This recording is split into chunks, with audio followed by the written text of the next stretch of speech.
오늘 우리가 나눈 말씀은 에베소서 5장 31절로 33절입니다.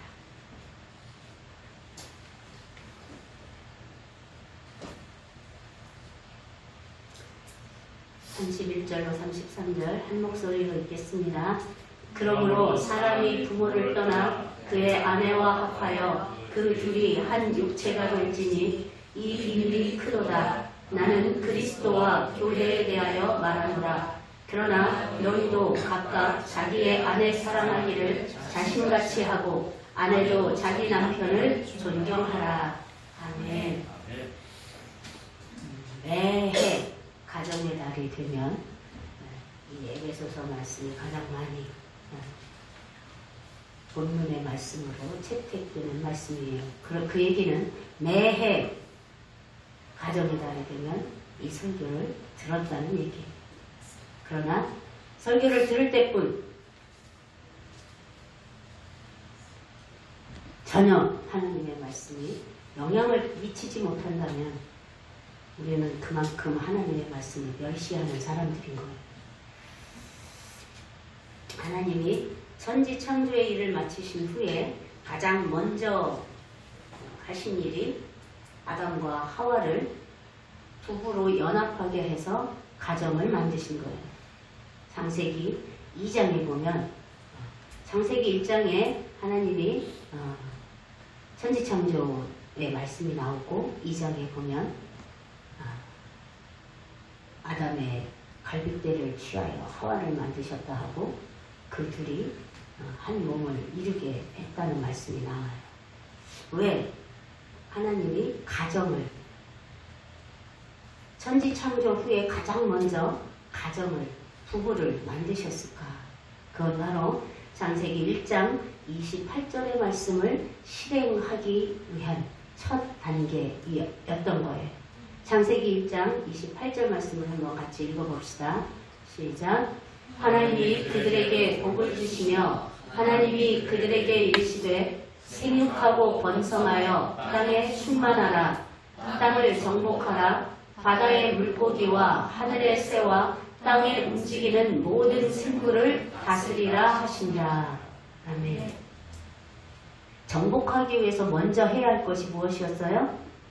생육하고 번성해요. 생육이 뭐예요? 생명을 낳는 거예요. 생명을 낳아서 그 생명이 번성해야 정복할 거 아니에요. 땅을 정복하라고 하는데. 그러니까 생명을 낳아야 하니까 뭐가 필요해요? 생명을 낳을 수 있는 부부가 필요한 거예요. 그래서 그 부부를 통해서 이제 가정을 만드시고 가족을 형성하게 하신 거예요. 땅을 정복하고 다스리며 번성해 나가기 위해서는 번성할 수 있는 씨가 있어야 할 거 아니에요. 그 씨가 바로 뭐예요? 자녀예요. 그래서 주님은 가장 먼저 가정을 만드셨는 거예요. 아담이 혼자 있는 것이 보기에 좋지 않아서 돕는 대필이 있어야겠구나. 그래서 하와와 연합하게 하신 거예요. 부부가 연합하기 위해서 오늘 본문 말씀 31절에 보니까 사람이 부모를 떠나, 여기서 사람은 창세기 2장 24절 말씀을 그대로 응용한 건데 창세기 2장 24절에서는 여기 사람이 남자가예요. 남자가. 그러니까 여기서 말하는 사람은 아담을 의미해요. 아담이 남자가 부모를 떠나 그의 아내와 합하여 둘이 한 육체가 되는 것이 부부다 그랬어요. 좀 우리의 결혼 문화와 비춰볼 때 이상한 말 같지 않아요? 누가 떠나요? 부모를? 성경에? 여자가 떠나요? 남자가 떠나요? 부모를? 남자가 떠난다고 그랬어요. 남자가 부모를 떠나 아내와 한 몸을 이뤄라 이랬어요. 물론 결혼은 우리가 지금까지 살아왔던 양가 원 가정을 서로가 버려야 해요. 버리라니까 부모를 버리라는 뜻이 아니라 나의 모든 정서적, 물질적, 육체적 독립을 의미하는 거예요. 결혼은. 남자는 우리나라 같은 경우 여자가 떠나야 돼. 여자는 부모를 떠나고 원가정을 떠나고 남자는 원가정의 관습대로 살려고 하는 게 우리나라예요. 그러나 성경의 말씀은 그게 아니에요. 오히려 지명해요. 남자가 부모를 떠나 아내와 연합해라. 그때 당시에는 여자는 자기를 주장할 수 없는 시대였기 때문에 여기서 남자를 주장했지만 현대사회에서는 똑같아요. 남자나 여자나 가정이 원가정과 상관없는 또 다른 한 가정을 이루기 위해서는 여자도 남자도 부모로부터 원가정으로부터 물질적, 육체적, 정서적 독립을 해야만 새로운 가정이 만들어지는 거예요. 그런데 지금 우리가 살아가고 있는 가정이 원가정에 영향력 없는 새로운 가정입니까? 그런 것 같아요? 왜 그러면 원가정의 영향력 아래 지금도 거의 그 원가정 밑에 있는 것처럼 살아갈까요? 떠나지 못했기 때문에 그래요. 정서적으로 떠나지 못해서 그래요. 여기서 말하는 정서적이라는 건 뭐겠어요? 습관, 혈통으로부터 내려오는 관습, 그리고 그 부모로부터 보아온 것들, 들어온 것들.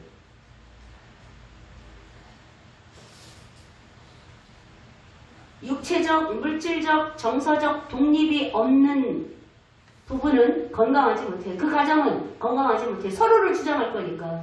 서로 자기가 살아왔던 입맛, 자기가 살아왔던 습관, 자기가 살아왔던 태도, 자기가 살아왔던 환경 이걸 자꾸 주장할 거 아니에요. 맞추라고. 그러니 어떻게 행복하겠어요? 여자는 자기한테 맞추라고 그러고 남자는 자기한테 맞추라고 그러는데 어떻게 행복하겠어요? 맨날 싸우겠지. 그러다 어느 한쪽이 포기하겠지. 근데 그 포기할 확률이 여자가 많아요? 남자가 많아요? 여자가 많더라는 거지. 참고 참다가 그래서 황혼 이혼을 하는 거예요. 이제 자식들도 다 결혼했겠다. 내가 언제까지 저 영감탱이 비유 맞추면서 살아야 해? 여자가 황혼 이혼을 주장하고 나서는 시대가 되는 거예요. 거의 대부분. 남편이 그런 집도 있겠지. 그러나 백가정 중에 우리나라의 경우, 유럽은 또 달라요. 우리나라의 경우 100가정 중에 10가정이나 될까? 남편이 황혼 이혼을 하자 하는 가정이. 그만큼 여자가 참고 살았다는 거예요. 달리 말하면 남편이 본토 친척 아비 집을 정서적으로 떠나지 못한 거예요. 그래서 힘들었던 거예요. 그런데 주님은 육체적으로, 물질적으로, 정서적으로 원가정으로부터 부모로부터 온전히 독립해야 둘이 한 몸을 이룬다고 말씀하고 있는 거예요. 돕는 배필이 하는 일은 뭐냐? 남편이 물질적으로, 육체적으로, 정서적으로 독립할 수 있도록 돕는 역할을 하는 게 돕는 배필이에요. 우리가 마더와이즈, 지혜로운 엄마, 아내가 되는 길 성경 공부할 때 배웠어요. 육체적으로 돕는다는 게 무슨 의미인지, 정서적으로 돕는다는 게 무슨 의미인지. 그죠?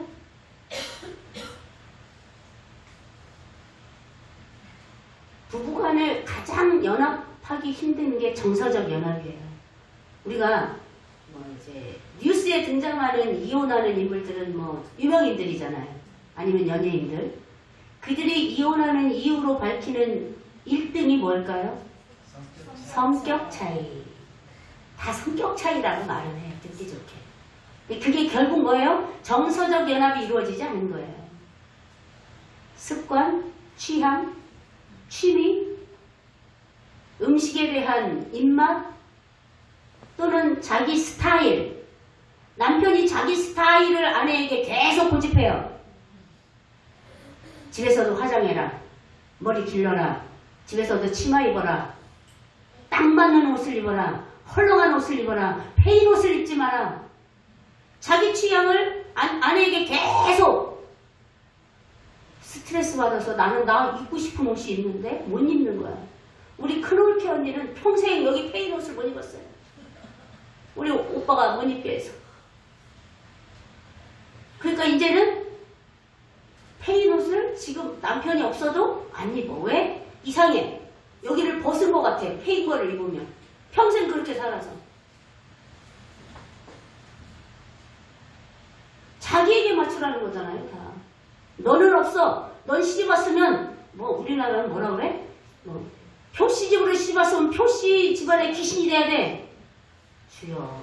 이러니까 유교가 사람을 다 망치는 거예요. 가정을 망치는 거예요. 자, 그것을 보고 자랐어요. 우리 부모 세대는.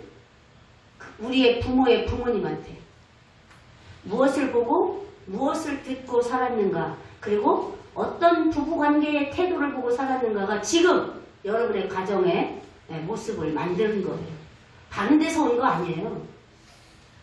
잘 한번 자신을 돌아봐요. 좋은 것 보고 좋은 언어, 좋은 태도, 좋은 부부관계를 보고 살았으면 그 사람은 좋은 가정을 이루고 살아요. 좋은 부부관계로 살아요. 그러나 그렇지 못한 경우가 훨씬 더 많아요. 왜? 우리들의 부모님 세대는 부부의 관계, 자녀와의 관계, 자녀의 교육 이런 거 생각할 수가 없었어요. 먹고 사는 게 바빠서 그거 자체가 힘든 시대였기 때문에 가난한 시대였기 때문에 그런 거 생각할 겨를이 없었어요. 그분들은. 그래서 그분들은 또 그분들의 부모에게 보고 들은 언어, 태도 그것대로 그냥 사는 거예요. 그냥 일만 해야 되고 서로 존중 이런 거 신경 안 써요. 그걸 보고 살아온 우리 세대는 그 아래 세대가 전혀 다른 문화와 환경 속에 사는 세대 자녀들을 두기 때문에 우리가 보아온 부모 세대 그리고 지금 우리의 자녀의 세대의 문화와 상황이 너무 갭이 크니까 혼란스러운 거예요. 그 중에 나를 계속 고집할 사람들은 주로 무슨 얘기를 하냐면 라떼는 이걸 하는 거예요. 이걸. 너무 갭이 크거든. 상상이 안 되는 행동과 말과 문화가 일반화됐어요. 지금의 자녀 시대는. 우리에게서는 상상조차 할 수 없는. 그러니까 이게 받아들여지는 게 너무 힘든 거예요. 아무리 맞춰준다고 해도 내 기준에 맞추게 되거든. 내 기준 속에서 많이 양보한 채 맞추려고 하거든. 그러다 보니까 자녀들의 마음에는 안 들어. 꼰대. 뭐 이렇게 생각을 한단 말이야. 자녀들은. 그러니까 자꾸만 부딪힐 때 라떼는 이 얘기를 하는 거야.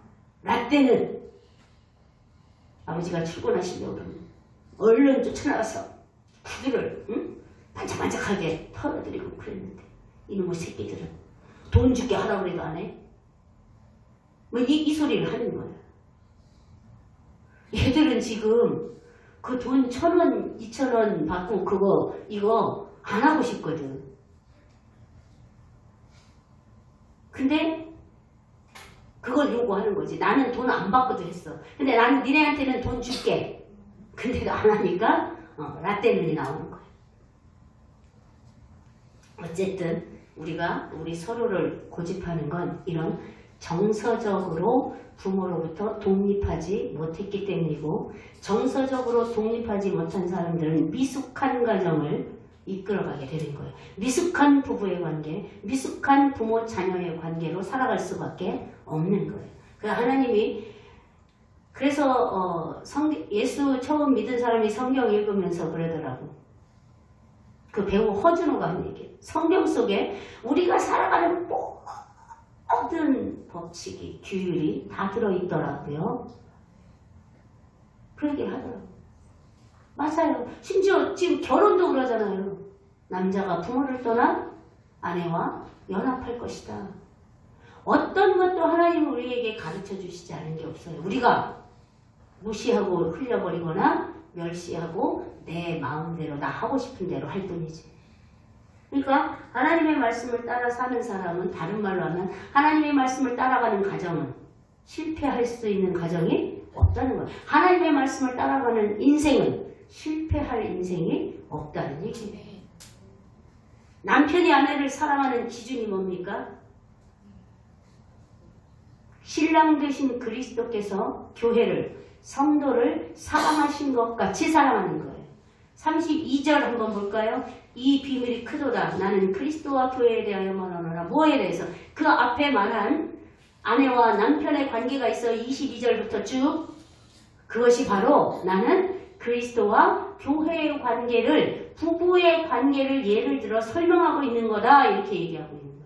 그러니까 남편이 아내를 사랑하는 기준은 뭐예요? 그리스도께서 교회를 성도를 위하여 목숨을 내어준 것 같은 사랑을 하라는 거예요. 남편한테 아내를. 그러면 어떤 아내가 그 남편을 존경하지 않겠어요? 그죠? 어떤 아내가 그렇게까지 남편이 사랑하는데 그 남편을 존경하지 않을 아내가 어디 있어요? 잘못된 사람이 아니고서야. 자기 자신을 내어준 같이 자기 자신을 사랑한 같이 아내를 사랑하는 거예요. 그러니까 아내를 사랑하는 남자는 자기를 사랑하는 사람이다. 그러니까 자기를 사랑해? 그럼 아내를 그렇게 사랑해. 그러면 그 아내가 너를 존경할 거야. 이게 부부의 가장 이상적인 관계라는 거예요. 아들을 내어주신 하나님의 사랑, 그리고 그 아들은 우리를 위하여 목숨을 기꺼이 버리신 사랑.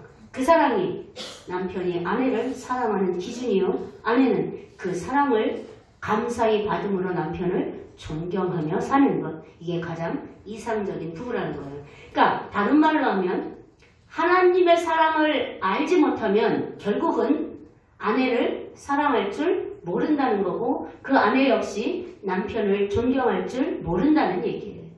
그래서 요한일서 4장 8절 말씀을 같이 봅니다. 사랑하지 아니하는 시작 사랑하지 아니하는 자는 하나님을 알지 못하나니 이는 하나님은 사랑이시니라. 하나님은 사랑이 많으신 분일까요? 아니면 하나님은 사랑이실까요? 전자예요? 후자예요? 후자예요. 하나님은 사랑이 많으신 분이 아니라 하나님 자체가 사랑이에요. 하나님의 속성 자체가 사랑이에요. 그러니까 사랑이 많으신 하나님보다 정확한 표현은 사랑의 하나님, 사랑이신 하나님인 거예요.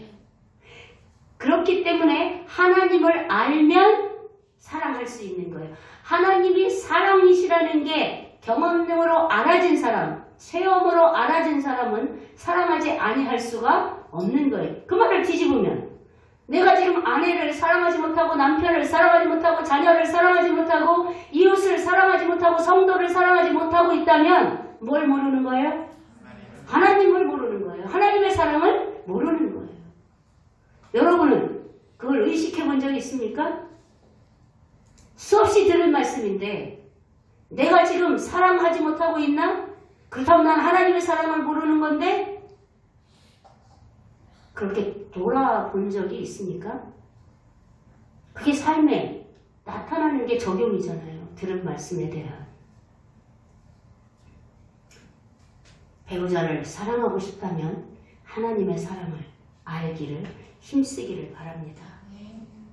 그래서 그 하나님의 사랑을 내가 아는 만큼, 내가 경험한 만큼 내 언어로, 내 표현으로, 내 태도로 배우자에게 나타내야 하는 거예요. 아내한테 짜증 실컷 내놓고 그게 하나님의 사랑을 태도로 나한테 나타내는 거야? 그래! 그 사람은 하나님을 멸시하는 거예요. 자기 성질대로.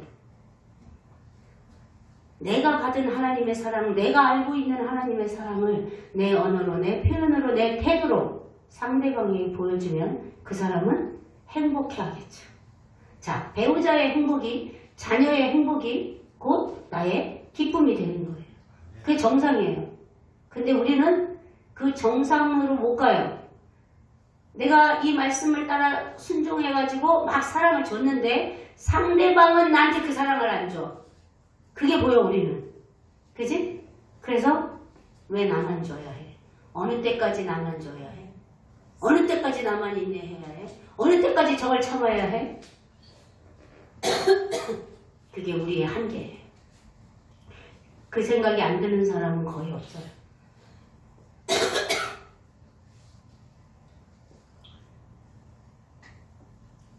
내가 다시 한번 하나님의 사람으로 충전받을 때 그런 생각이 들 때가 그럼 짜증나거든요. 근데 우린 거기서 자꾸 넘어지고 포기해요. 그걸 계속 넘어져도 다시 하나님의 사랑을 충전받아야 돼요. 하나님께로 나아가서.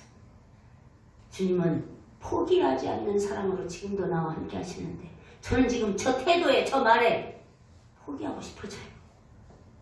제게 주님 사랑을 다시 충만하게 해주세요. 주님의 사랑의 능력으로 사랑하게 해주세요. 충전받아야 돼요. 그럴 때 서로에게 힘이 되고 기쁨이 되고 의지가 되는 관계가 되는 거예요. 그러면 부부가 그렇게 사랑을 하면 그 사랑이 고스란히 누구에게로 흘러갈까요? 자녀에게로 흘러가는 거예요.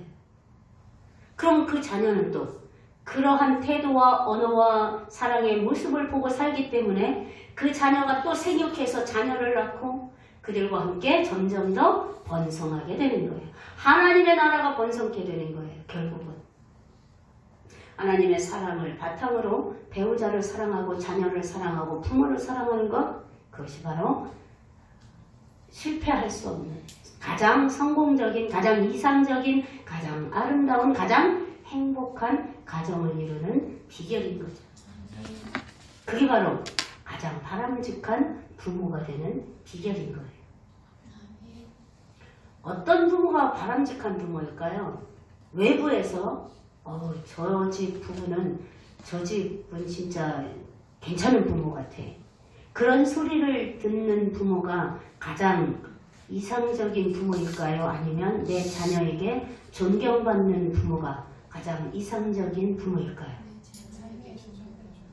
자녀에게 존경받는 부모가 외부 다른 사람들에게 이상한 사람이야 소리 들을까요? 들을 수가 없어요. 그러나 밖에서는 저 사람 괜찮은 것 같아 소리 듣는 사람이 안에서는 그 소리 못 들을 확률은 커요. 특히 우리나라는 체면 문화가 있는 나라이기 때문에 밖에서는 체면으로 그럴듯하게 보이기 위해서 가면을 쓰고 안에 들어오면 가면을 벗어요. 집에 들어오면. 그래서 아내와 자녀들은 밖에서의 아빠의 모습을 볼 수가 없고 밖에서의 엄마의 모습을 볼 수가 없고 자녀들도 밖에서의 자녀의 모습보다 안에서의 자녀의 모습은 또 다른 거예요. 그러니까 그걸 또 본인들은 그래 나는 이중인격자야 이렇게 또 착각할 수도 있어요. 그게 이중인격자가 아닌 거예요. 거짓인 거지. 가증하는 거지. 우린 다 그렇게 가면을 쓰고 살아요. 특히 우리나라가. 우린 그 가면을 벗어야 해요. 그리스도인의 부모로서 놓치지 말아야 할 게 있어요. 물론 나 자신이 먼저 그리스도인으로서 그리스도의 신부로서의 삶을 살아야 해요. 그렇지만 내 자녀에 대한 내 마음의 태도가 내 자녀가 나만의 자녀가 아니라는 거예요. 하나님이 주신 선물이기 때문에 내 자녀는 내 자녀인 동시에 하나님의 자녀라는 걸 잊지 말아야 돼요. 그래서 내 자녀들을 건강하게만 키우면 됐지 그럼 내 부모의 의무를 다하는 거다? 천만에. 하나님의 자녀이기 때문에 자녀의 영혼, 영적인 건강도 책임져야 하는 거예요. 부모가.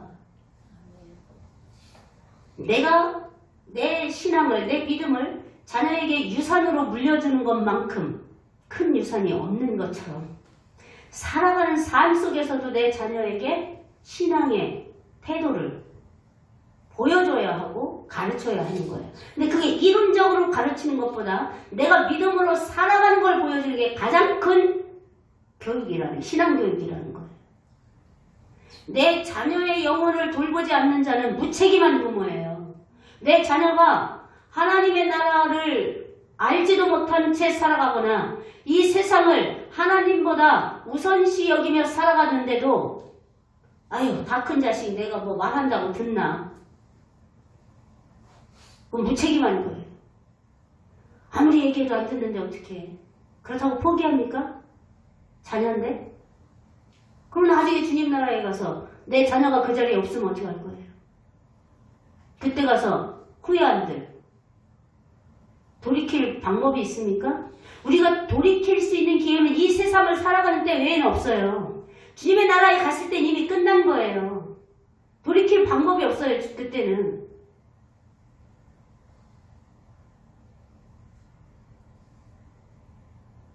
부자 나사로를 멸시했던 자가 누구죠? 아니, 거지 나사로를 멸시했던 자가 누구죠? 부자 누구예요? 이름이 없어요.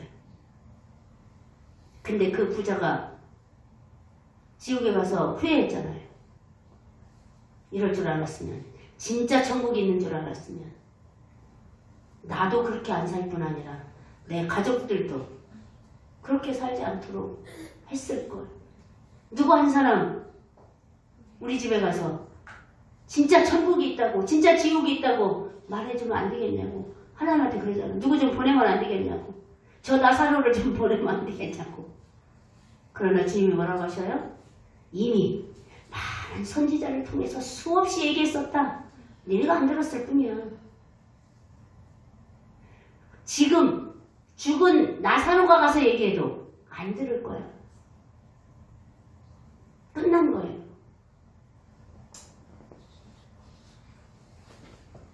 성경 속에 부모도 완전하지 못한 부모들이 많아요. 왜?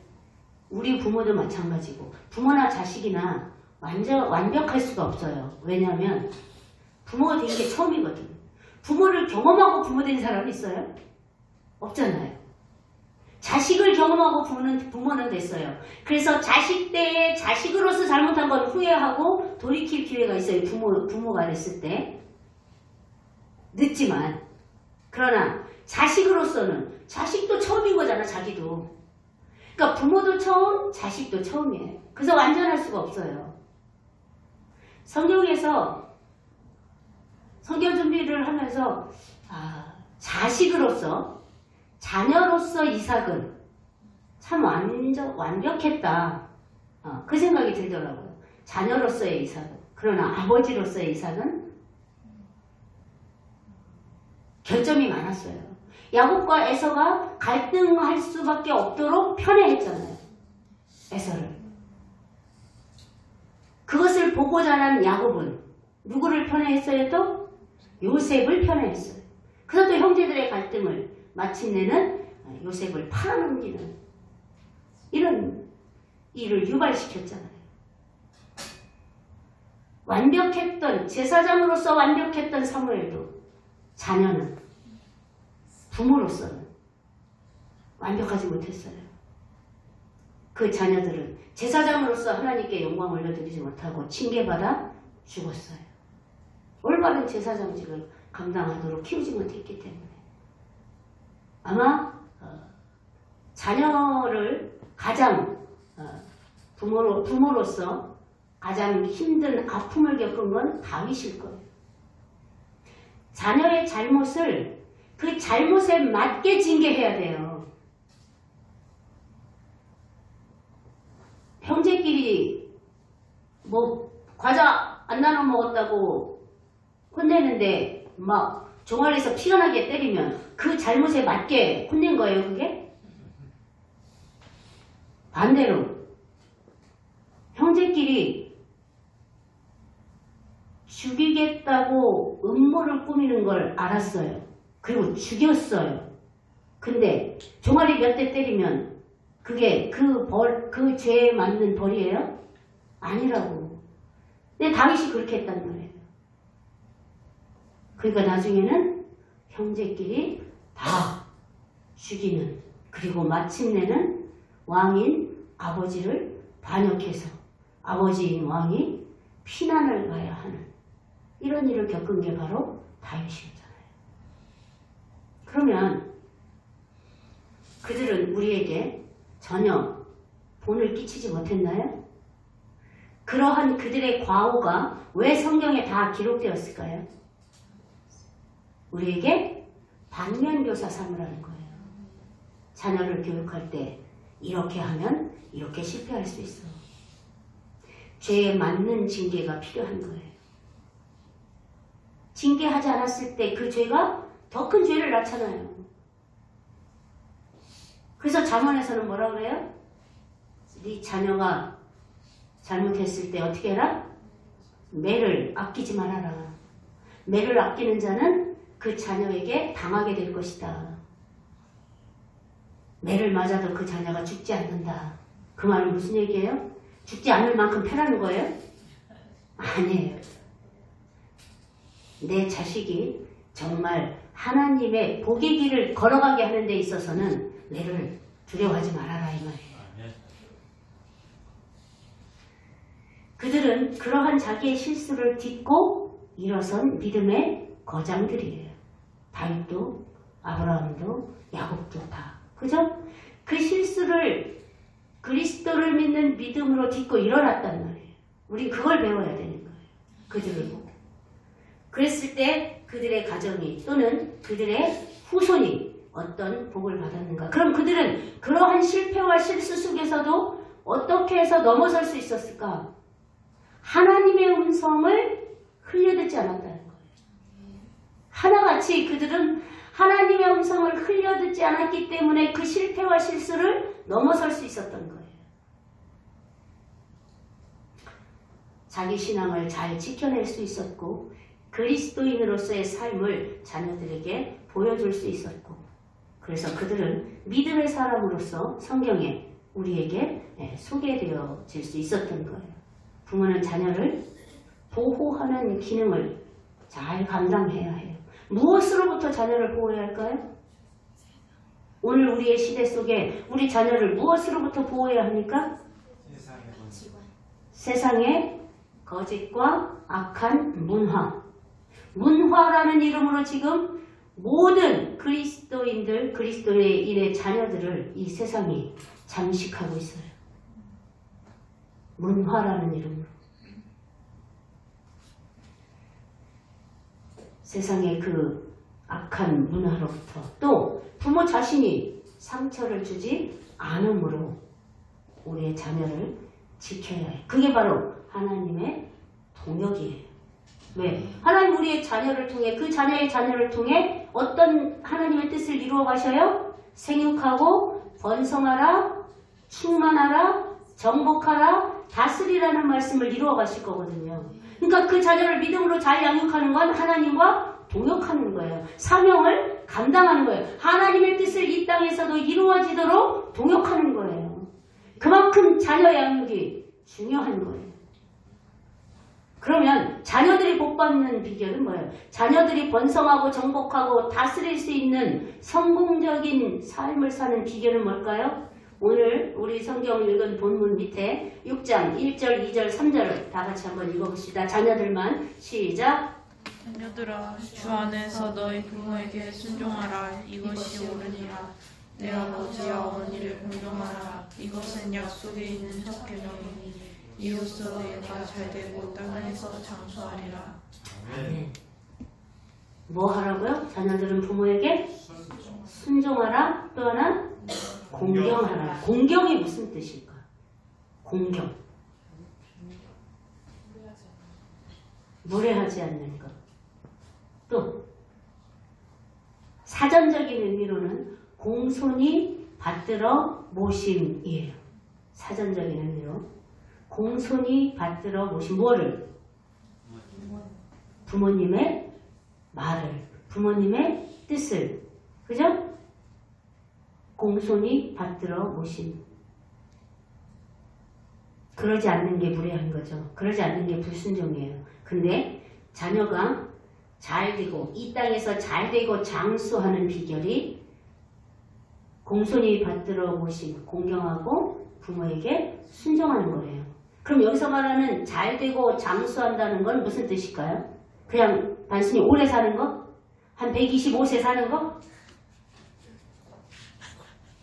그게 아니라 번영과 영광과 평화와 평화, 평안이 보장된다는 뜻이에요. 오래 사는데 맨날 아파가지고 병원만 다니면서 오래 살면 그게 복 받은 거예요? 그건 저주예요. 근데 그게 아니라 평안과 자유와 기쁨과 하나님의 영광이 보장된 장수. 이게 바로 여기서 말하는 장수의 뜻이에요. 어떻게 하면 그런다고요? 자녀로서? 어떻게 살면? 부모에게 순종하고 부모를 공경하여. 근데 지금 우리 세대에 특히 우리 교회에 있는 자녀들의 특징은 뭐냐면 부모다워야지. 잘해야 순종하고 잘해야 공경하지.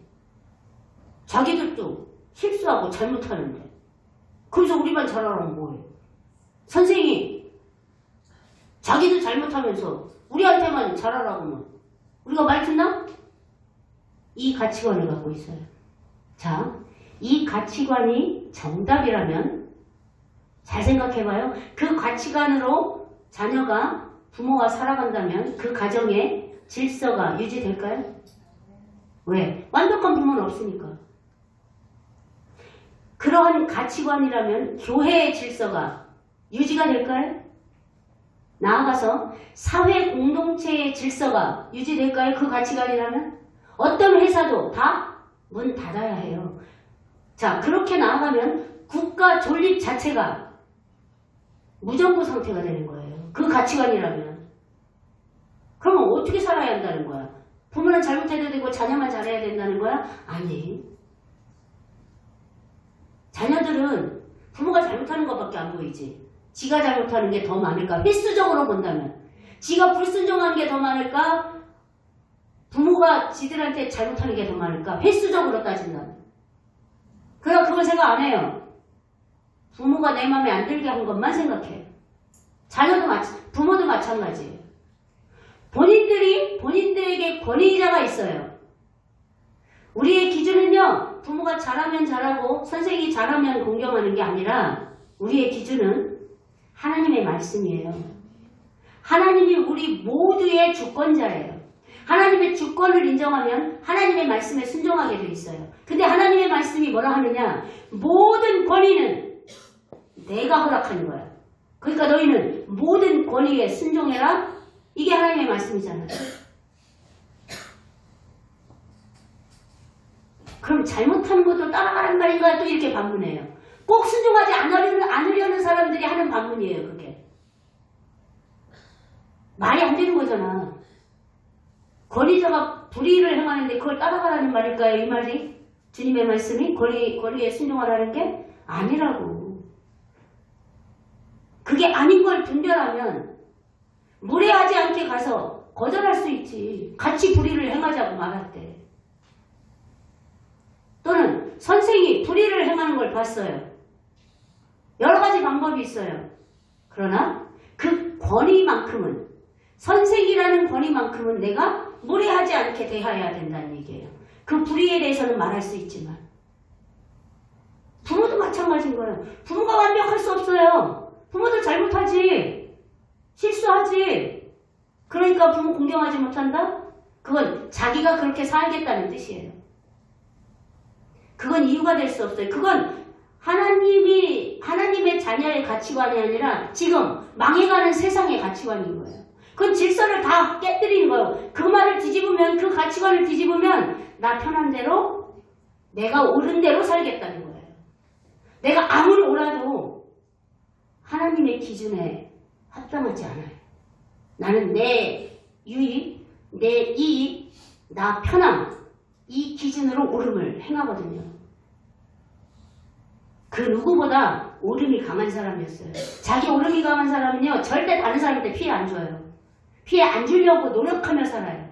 그러나 피해 안 줄지는 못할 거예요. 무의식적으로 피해를 줘요. 근데 자기는 안 준다고 생각하지. 근데 그게 주님 안에서 깨지고 나면 나도 피해 주었구나. 뭘로? 내 옳음의 기준으로 판단하고 비판했거든. 내 옳음은 그저 내 옳음일 뿐이에요. 하나님의 기준에 맞는 옳음은 없어요. 그럼 자녀는 그렇게 옳으냐 이 말이에요. 부모가 잘못해도 순종해야 되느냐고 얘기하는 사람은. 그렇지 않거든요. 그러니까 서로 허물을 어떻게 하라고 했어요? 하나님이? 서로가 서로의 허물을 덮어줘라. 사랑은 지극히 하나님께로부터 온 사랑은 지극히 뜨거워. 너희가 서로 뜨겁게 사랑해. 근데 그 뜨겁게 사랑하는 사람은 서로의 허물을 덮어주는 거야. 그게 하나님의 말씀의 명령이에요. 그 명령을 따라 우리가 살아간다면 우리는 서로 사랑하지 못할, 또 부모는 자녀를, 또 부부간에 또는 자녀가 부모에게 순종하지 못할 자녀가 없을 거예요. 세상은 그렇지 않은 게 기준이 될지 몰라요. 그게 문화로 지금 다 이렇게, 요즘 문화는 그래. 그게 요즘 트렌드야. 대드는 게 트렌드야. 욕하는 게 트렌드야. 근데 그리스도인이 그걸 따라가려고 해. 그렇게 안 하면 바보가 되나요? 그렇게 안 하면 천국 못 가나요? 근데 그게 트렌드라는 이름으로 잠식해 들어오고 있어요. 부모의 트렌드는 뭘까요? 요즘 부모의 트렌드는? 응? 뭘까요? 자녀를 향한 부모의 트렌드는? 내 자녀만 잘 되면 돼. 다른 놈은 어떻게 되든 상관없어. 선생이 어떻게 되든 상관없어. 선생이 내 자식을 때렸어? 이런. 학교 쫓아가가지고 학생들 잔뜩 있는 데서 선생을 때려. 그게 요즘 부모의 트렌드야. 그게 자식을 사랑하는 겁니까? 트렌드 따라가다가 하나님을 짓밟게 되는 거예요. 하나님의 말씀을 짓밟게 되는 거예요. 가정이 그렇게, 자, 학교에 쫓아가서 선생을 때렸어요. 내 자식 말 듣고. 그 가정은 그러면 서로를 사랑하고 서로를 존중하고, 자녀는 부모에게 순종하고, 부모는 자녀를 아끼고 사랑하고 바른 길로 인도하는 건강한 가정일까요? 그 가정이? 그 부모는 그 자식에게 똑같은 대접을 받아요. 선생과 똑같은 대접을. 근데 그 부모는, 그거는 요즘 애들이 다 그래 이러면서 져줘요. 그렇게 부모를 취급하는 자녀에게 자기가 지는 거예요. 그냥 그걸 끝까지 싸워서 내 자녀가 건강한 가치관을 갖도록 만들어줘야 되는데 포기해요. 그래서 요즘 부모들은 다 뭘 포기하느냐? 핸드폰 게임하는 자녀를 다 포기해요. 싸우다 지쳤어. 그리고 요즘 트렌드는 자녀들이 용돈을 많이 쓰는 거야. 근데 내 자식이 기죽지 말라고 내가 자식 몰래 가사 도우미 일을 하면서도 용돈을 막 줘. 아니면 카드 빚내갖고 용돈을 줘. 내 자식 기죽으면 안 된다고. 그게 사랑일까요?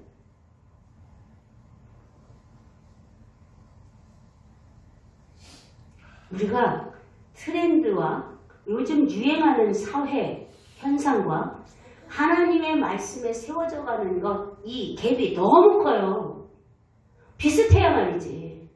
점점 커지고 있는 거거든요. 이전엔 이러지 않았지. 점점 커지고 있어요. 이 속에서 하나님의 말씀의 투구, 믿음의 방패, 진리의 허리띠가 갖춰져 있지 않은 부모는, 갖춰져 있지 않은 자녀는 그 트렌드 따라가게 돼 있어요. 자기가 의식적으로 나는 세상을 따라갈 거야. 이래서 가는 사람 없어요. 그리스도인 중에. 아유, 그래도 조금 이렇게는 해줘야 되지 않나? 그래도 너무 이렇게 살면 좀 우리 애가 왕따 당하지 않을까? 이렇게 조금씩 양보하는 게. 자녀들도 그래도 내 친구들 중에 내가 제일 착하다 소리 듣는데 이 생각으로 따라가는 거예요. 중심이 잡혀 있어요. 교회 찬양했잖아요. 우리 교회. 중심이 주를 향한 교회, 성도가 돼야 하는 거예요. 중심이. 세상 사람보다는 내가 그래도 좀 나아. 저 친구보다는 그래도 좀 나아. 다른 친구들보다는 내가 좀 나아. 다른 친구들이 기준이 되면 그 친구들과 비슷한 사람이라는 뜻이에요. 근데 중심이 하나님을 향해 있으면 그렇지 않다는 거예요. 세상 속에서 구별된 자로도 당당하게 살아갈 수 있다니까요. 그런 자녀, 그런 부모가 될 때. 우리가 이제 찬양할 건데 그런 세상의 자랑과 기쁨 그걸 바라보지 않고 정말 영원한 것 하나님의 나라 또 주님의 마음 그것을 붙들고 살아가는 사람 그 사람이 중심이 서 있는 사람인 거예요. 흔들리지 않아요. 세상의 트렌드가 어떠하더라도 흔들리지 않아요. 그런 흔들리지 않는 하나님의 자녀, 부모 그리고 부모의 자녀 하나님의 백성이 되기를 주님의 이름으로 축복합니다.